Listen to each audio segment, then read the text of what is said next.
Supreme court के 2 जज justice BV. Nagarathna और जस्टिस उज्ज्वल भुयान, उनकी बेंच ने साल 2002 के गुजरात दंगों में सामूहिक बलात्कार का शिकार हुई बिल्किस बानो को न्याय दिया। दोषियों को वापस जेल भेजने का आदेश देते हुए कोर्ट ने कहा कि गुजरात सरकार ने इन 11 लोगों की सजा माफी के लिए 14 अगस्त 2022 को जो आदेश पास किया था वो गलत था। बता दें, गुजरात सरकार की बनाई एक कमेटी ने 14 अगस्त 2022 को एक ऑर्डर जारी किया जिसमें इन सभी सजायाफ्ता दोषियों के व्यवहार को देखते हुए उन्हें जेल से रिहा करने की बात की गई थी। इस आदेश के बाबत आज सुप्रीम कोर्ट ने कहा कि गुजरात सरकार को यह अधिकार ही नहीं था कि वो कैदियों की सजा माफी के लिए कोई आदेश पास करे। कोर्ट ने यह फैसला उन याचिकाओं पर सुनवाई के बाद सुनाया जिन्हें गुजरात सरकार के आदेश के बाद कई नेताओं, मानवाधिकार कार्यकर्ताओं ने सुप्रीम कोर्ट में दायर किया था। स्वयं बिल्किस भी राहत के लिए कोर्ट पहुंची थी। याचिकाओं में क्या था, केस की बैक स्टोरी क्या है, ये सब जानने के पहले जानते हैं कि कोर्ट रूम में आज हुआ क्या और भीतर माहौल क्या था। सुप्रीम कोर्ट में जस्टिस बी.वी. नागरत्ना और जस्टिस उज्ज्वल भुइयां की पीठ ने फैसला सुनाते हुए ये साफ कहा कि चूंकि महाराष्ट्र में इस मामले का ट्रायल हुआ था, महाराष्ट्र की ही जेल में बंद थे, इसलिए महाराष्ट्र सरकार को ही अधिकार था कि वो इनके रेमिशन का फैसला कर सकते हैं। गुजरात सरकार ने अपने अधिकार क्षेत्र का उल्लंघन किया है। साथ ही कोर्ट ने 2022 के सुप्रीम कोर्ट के उस फैसले को भी रद्द कर दिया है जिस फैसले के मुताबिक गुजरात सरकार को यह अधिकार दिया गया था कि वो रेमिशन का अधिकार की गुजरात सरकार इनके समय पूर्व रिहाई पर फैसला कर सकती है। बड़ा सवाल इसमें यह है कि गुजरात सरकार ने जिस समय सुप्रीम कोर्ट ने गुजरात सरकार के पक्ष में फैसला दिया था, उस समय भी सुप्रीम कोर्ट की अभी की पीठ ने यह कहा है कि उस पिछली पीठ के सामने बहुत सारे तथ्य रखे नहीं गए थे, बहुत सारे तथ्य छुपाए गए थे। ये एक तरह से सरकार की तरफ से और जो दोषी लोग हैं इनकी तरफ से कोर्ट के साथ एक फ्रॉड किया है।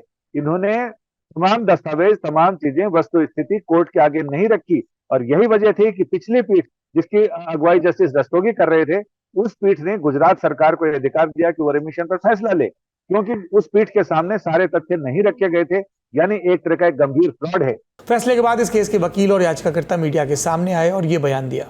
एक तरह से ये पूरा का पूरा जो सिलसिला चला, ये without the authority of law था, उसमें कोई भी तथ्य नहीं थे और कानून के खिलाफ था। अगर कोई ऑर्डर कानून के खिलाफ होता है और उसमें कोई भी स्टेट एक्ट करता है, उसको सेट असाइड कर दिया जाता है क्योंकि वो कानून की नजर में फैसला है ही नहीं।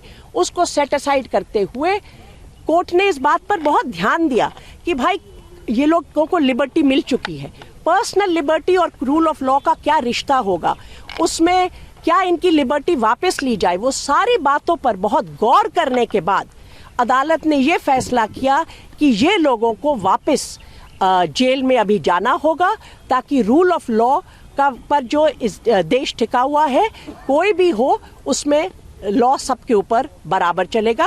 और उन्होंने ये भी आश्चर्य प्रकट किया कि गुजरात स्टेट ने इस तरह क्यों इस मामले में एक्ट किया।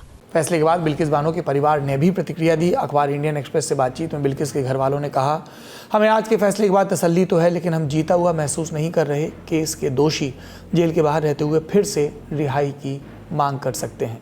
इस फैसले के बाद हर हल्के से आई राजनीतिक प्रतिक्रियाएं। बिल्किस बानो ने ये लड़ाई खुद से लड़ी इंसाफ के लिए,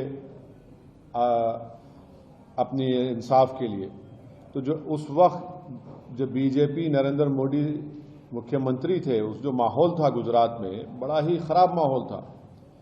तो इसीलिए इस ट्रायल को महाराष्ट्र में शिफ्ट किया गया। और ये बात आपको याद रखना चाहिए कि बीजेपी ने ही इन रेपिस्ट को छुड़ाया जिन्होंने बिल्किस बानो से जुल्म किया। बीजेपी के लोगों ने उनके गलों में गुलाब का हार डाला और इससे बीजेपी की महिलाओं के लिए जो लड़ाई है, जो इंसाफ की बात करती है, वो बीजेपी एक्सपोज हो जाती है।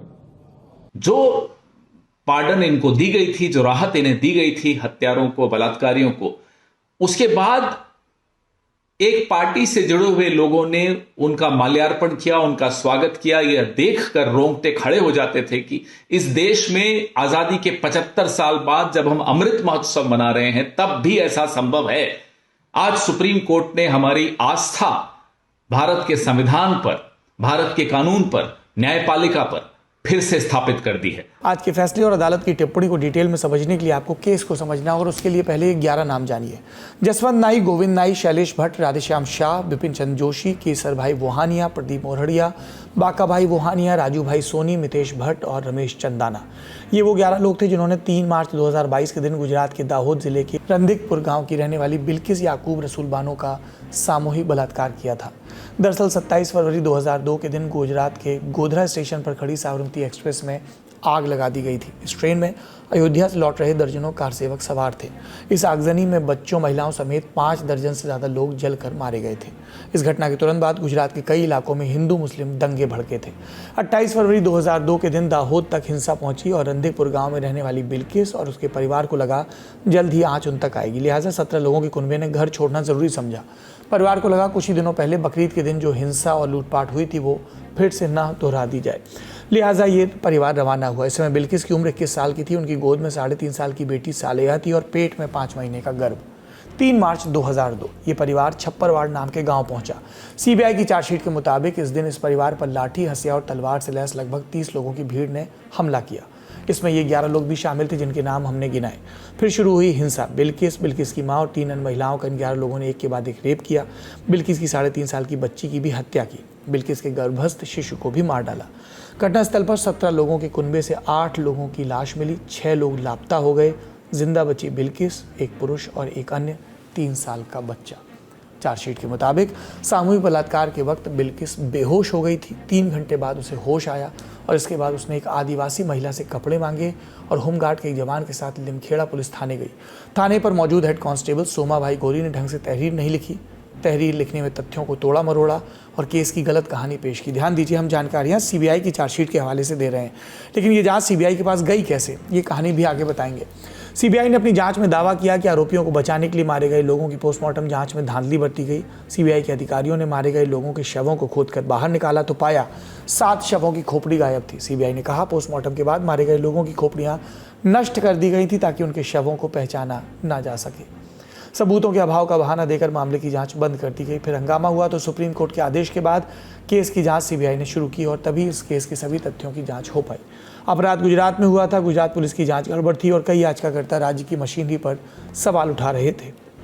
तब सुप्रीम कोर्ट ने आदेश दिया कि केस गुजरात के बजाय महाराष्ट्र में चलाया जाए। सुनवाई हुई और जनवरी 2008 में नासिक की स्पेशल सीबीआई कोर्ट ने 11 लोगों को रेप और हत्या का दोषी पाया और सभी को उम्र कैद की सजा सुनाई।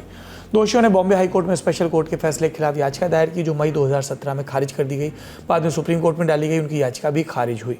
लेकिन इसी बीच गुजरात सरकार ने बिल्किस को मुआवजे की राशि ऑफर की। राज्य सरकार ने सामूहिक बलात्कार, हत्या और न्याय प्राप्त की असाधारण यात्रा की कीमत 5 लाख रुपए रखी। बिल्किस ने इसे स्वीकार करने से मना कर दिया और सुप्रीम कोर्ट के सामने उचित मुआवजे के लिए याचिका की। सुप्रीम कोर्ट ने अप्रैल 2019 में राज्य सरकार को आदेश दिया कि बिल्किस को 50 लाख रुपए मुआवजा, एक घर और नौकरी दी जाए। और इसके कुछ एक सालों बाद सभी दोषियों को जेल से निकालने की जुगत शुरू हुई। इस केस के एक दोषी राधेश्याम शाह ने मई 2022 में सुप्रीम कोर्ट में गुहार लगाई कि उसे सजा में रियायत दी जाए। इसे कहते हैं रिमिशन। इसमें दोष या सजा का चरित्र नहीं बदलता, बस अवधि कम हो जाती है।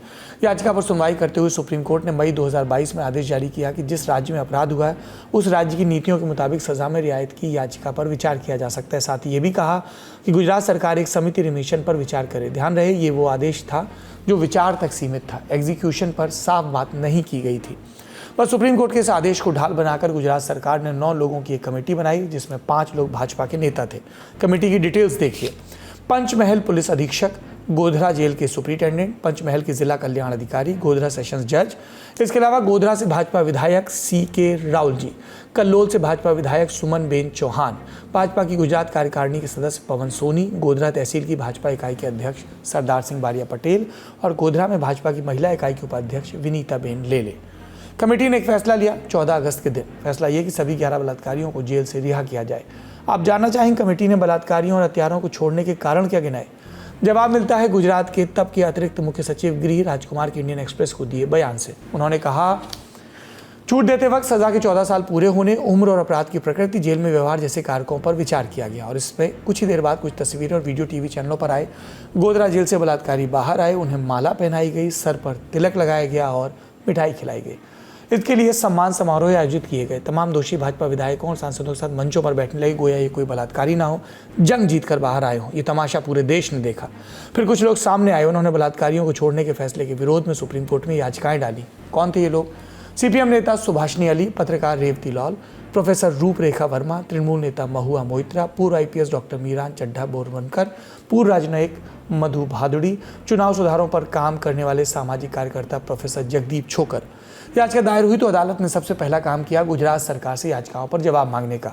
गुजरात सरकार ने अपना रिप्लाई दाखिल किया और कहा कि रिहाई के खिलाफ दायर की गई याचिकाएं सुनने लायक ही नहीं है, क्योंकि ये सभी लोग अजनबी हैं, यानी केस से रिलेटेड नहीं है। इसके अलावा गुजरात सरकार ने यह भी कहा कि उन्होंने ये फैसला केंद्र सरकार की रजामंदी के बाद लिया और रिहाई करने के लिए कैदियों के अच्छे बर्ताव को आधार बनाया। सुप्रीम कोर्ट ने इस तर्क को दरकिनार किया और तमाम याचिकाओं को सुनवाई योग्य माना और क्लब कर दिया, यानी सारी याचिकाओं की सुनवाई एक साथ होगी। और आज यानी 8 जनवरी 2024 को सुप्रीम कोर्ट ने अपना फैसला सुनाया। हमने अभी ऊपर आपको मोटा माटी फैसला बताया, लेकिन आपको अब इस फैसले की गूढ़ बातें बताते हैं। आज जब फैसला सुनाने के लिए बेंच असेंबल हुई तो सबसे पहले जस्टिस नागरत्ना ने अपना फैसला पढ़ना शुरू किया और कहा, ग्रीक दार्शनिक प्लेटो ने कहा था सजा का मकसद सुधार होना चाहिए, ना कि बदला। अगर किसी अपराधी में बदलाव किया जा सकता है तो इसे शिक्षा और कला के माध्यम से किया जा सकता है। सजा में रियायत की अवधारणा का केंद्र यही कहता है। लेकिन ठीक इसी मौके पर पीड़ित के अधिकार और न्याय की बात आती है। हर महिला सम्मान की हकदार है, भले ही उसे समाज में कितना ही नीचे न समझा जाए या किसी भी धर्म की वो अनुयायी क्यों ना हो। इसके बाद जस्टिस नागरत्ना ने निर्णय पढ़ना शुरू किया। चूंकि वो 2 जजों की बेंच में सीनियर पोजीशन पर हैं, इसलिए ये जिम्मेदारी उन्हें ही मिली। उन्होंने जो निर्णय दिया उसे बिंदुवार समझिए। उचित सरकार को सजा में रियायत का फैसला लेना चाहिए था। इस केस में सुनवाई और ट्रायल को गुजरात से निकालकर महाराष्ट्र शिफ्ट किया गया था। ऐसे में उचित सरकार महाराष्ट्र सरकार थी, जहां सुनवाई हुई और सजा सुनाई गई। इसलिए रियायत का निर्णय अदालत ने खारिज कर दिया। ध्यान दीजिए, हमने अभी आपको बताया था कि सुप्रीम कोर्ट ने मई 2022 में एक फैसला दिया था, जिसमें दोषी राधेश्याम की याचिका पर सुनवाई करते हुए गुजरात से रियायत पर विचार करने के लिए कहा था। सुप्रीम कोर्ट ने अपने आज के निर्णय में अपने फैसले की भी बात की। दोषी राधेश्याम ने सुप्रीम कोर्ट में रियायत की याचिका डालने के पहले अपनी याचिका गुजरात हाईकोर्ट में दायर की थी। तब हाईकोर्ट ने यह कहकर याचिका खारिज की कि रियायत देने का अधिकार महाराष्ट्र सरकार के पास है। फिर राधेश्याम ने एक और याचिका हाईकोर्ट में दायर की और उसे भी खारिज कर दिया गया था। फिर राधेश्याम ने सुप्रीम कोर्ट में याचिका दायर की, लेकिन उसने गुजरात हाईकोर्ट में याचिकाओं को खारिज किए जाने की जानकारी को सुप्रीम कोर्ट से छिपा लिया। इसे फ्रॉड में गिना जाएगा। याचिकाकर्ता सुप्रीम कोर्ट के पास साफ हाथों के साथ नहीं आया था। मई 2022 में सुप्रीम कोर्ट के जिस फैसले के आधार पर बलात्कारियों को छोड़ा गया वो एक फ्रॉड के तहत पाया गया निर्णय था, इसलिए वो कानून नहीं टिकता, जस्टिस ने आज स्पष्ट कहा। गुजरात सरकार ने कोर्ट के मई 2022 के आदेश पर भी कोई आपत्ति जाहिर नहीं की कि वो सजा में रियायत देने के लिए उचित सरकार नहीं, और यहाँ पर गुजरात सरकार ने महाराष्ट्र सरकार के अधिकारों का हनन और अधिग्रहण किया। गुजरात सरकार राधेश्याम के साथ मिलकर काम कर रही थी और सुप्रीम कोर्ट ने गुजरात सरकार द्वारा ताकत के गलत इस्तेमाल को भी रियायत के फैसले को खारिज करने का आधार बताया। इस केस के दोषियों को जो सजा मिली थी तभी उन्होंने अपने आज़ादी के अधिकार को खो दिया था। उन्हें कानूनन रियायत चाहिए तो उन्हें फिर से जेल में जाना होगा। कानून का राज स्थापित होना चाहिए और इसलिए सभी दोषियों को अगले 2 हफ्तों के अंदर जेल प्रशासन को रिपोर्ट करना होगा। इसके साथ ही तय हो गया कि सभी बलात्कारी वापस जेल की सलाखों के पीछे होंगे। इनके जेल जाने के साथ एक और चर्चा होने लगी, ये कि क्या गुजरात सरकार और इन सभी 11 दोषियों के पास कोई कानूनी विकल्प अभी बचा है। ये चर्चा गलत नहीं, क्योंकि हमारे देश के संविधान में पीड़ित और दोषी सभी को हक दिए गए हैं। फैसले के खिलाफ अपील करना, छोटी अदालत से बड़ी अदालत जाना, ये सब इसी अधिकार के तहत आते हैं। इन अधिकारों की न्यायालय में सुनवाई क्या होती है और निर्णय क्या आता है, ये निर्भर करता है न्यायाधीश की कुर्सी पर बैठे व्यक्ति यानी जज पर, जस्टिस पर। अब आज के फैसले की निगाह से देखें तो गुजरात सरकार के पास रियायत देने का कोई विकल्प नहीं बचा है, क्योंकि सुप्रीम कोर्ट ने साफ कर दिया कि यह अधिकार महाराष्ट्र सरकार के पास है, सो वहीं रहेगा। ऐसे में जो भी विकल्प बचते हैं वो हैं दोषियों के पास, और वो क्या है? सभी दोषी सुप्रीम कोर्ट के आज के फैसले के खिलाफ सुप्रीम कोर्ट में ही पुनर्विचार याचिका दायर कर सकते हैं। सभी दोषी जेल में कुछ समय बिताने के बाद उचित राज्य यानी महाराष्ट्र सरकार के सामने सजा में रियायत की याचिका दायर कर सकते हैं। लेकिन सुप्रीम कोर्ट के आज निर्णय ने यह जरूर साफ कर दिया कि दोषी की सही जगह कहाँ है और राज्य की शक्तियों की सीमा क्या है। उम्मीद है देश की तमाम सरकारें इस फैसले और समझाइश से सीख लेंगी और देश के न्यायतंत्र को मजबूत करने में मदद करेंगी। आज के ललन टॉप शो में इतना ही। अपना और अपनों का ख्याल रखिए। शुभ रात्रि।